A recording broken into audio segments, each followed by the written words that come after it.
దండకారణ్య దండుకు పర్యాయ పేరు హిడ్మా. అనేక దాడులు, ఎన్కౌంటర్లలో చనిపోయారంటూ పదే పదే ప్రకటించబడి పలుమార్లు చనిపోయినట్లు చెప్పినా మృత్యుంజయుడిగా నిలుస్తూ నిరంతరం చర్చల్లో నిలిచిన మావోయిస్టు నేత Madavi Hidma alias Santosh alias Hidnal alias Vishal ఈసారి జరిగిన ఎన్కౌంటర్లో ఎట్టకేలకు చనిపోయారు. మావోయిస్టు పార్టీ దండకారణ్య చరిత్రలో ఉన్నత స్థానానికి ఎదిగిన ఆదివాసీ బిడ్డ హిడ్మా ఆఖరి శ్వాస మారేడుమిల్లి అడవిలో ఆగిపోయింది. హిడ్మా ఓ సాదాసీదా ఆదివాసీ యువకుని నుంచి మావోయిస్టు పార్టీ కేంద్ర కమిటీ సభ్యుడిగా పీపుల్స్ గెరిల్లా ఆర్మీ మొదటి బెటాలియన్ కమాండర్ గా ఎదిగి వచ్చిన నేత. హిడ్మా పేరు దండకారణ్యం విస్తరించిన 6 రాష్ట్రాల్లో మారుమోగుతోంది. పోలీస్ పరిభాషలో చెప్పాలంటే మోస్ట్ వాంటెడ్ మావోయిస్ట్. అధికారంలో ఉన్న అత్యున్నత స్థాయి నాయకులకు కంటిలో నలుసయ్యాడు. భద్రతా బలగాలకు కంటి మీద కునుకు లేకుండా చేశాడు.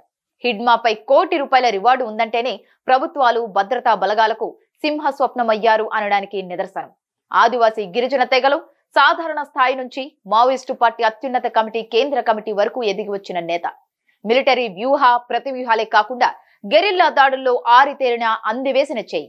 హిడ్మా ఉన్నాడంటే ఎదుటి పక్షానికి సైతం వెన్నులో వణుకు పుడుతోందని చెబుతారు. దాడులు చేసేందుకు మాటు వేస్తే తిరుగుండదంటారు. హిడ్మా దండకారణ్య దండుకు పర్యాయ పదంగా నిలిచి గెలిచిన నేతగా పేరొందారు. గత 3 దశాబ్దాల మావోయిస్టు పార్టీ చరిత్రలో ఎక్కడ ఏ సంఘటన జరిగినా హిడ్మా పేరే తెరపైకొచ్చేది. ఆయన ఉన్నా లేకున్నా ఆయన పేరే ముందుండేది. భద్రతా బలగాలకు మావోయిస్టులకు జరిగిన అనేక ఎన్కౌంటర్లలో హిడ్మా ఉన్నారనేది ఒక వాస్తవమైతే అనేక సంఘటనల నుంచి త్రుటిలో తప్పించుకున్నారని ప్రకటించేవారు. భద్రతా బలగాల దాడులు జరిగినప్పుడు హిడ్మా టార్గెట్ గా జరిగిన సంఘటనలు అనేకమున్నాయి. కగార్ ఆపరేషన్ ప్రారంభమైన తర్వాత హిడ్మా లక్ష్యంగా ఆపరేషన్లు సాగాయి. ఇందులో కర్రెగుట్టల్లాంటి 21 రోజుల పాటు జరిగిన భీకర యుద్ధాలున్నాయి. 50 ఏళ్లకు పైగా ఉన్న ఆయన వయసులో 4.5 దశాబ్దాలు మావోయిస్టు ఉద్యమ జీవితమే.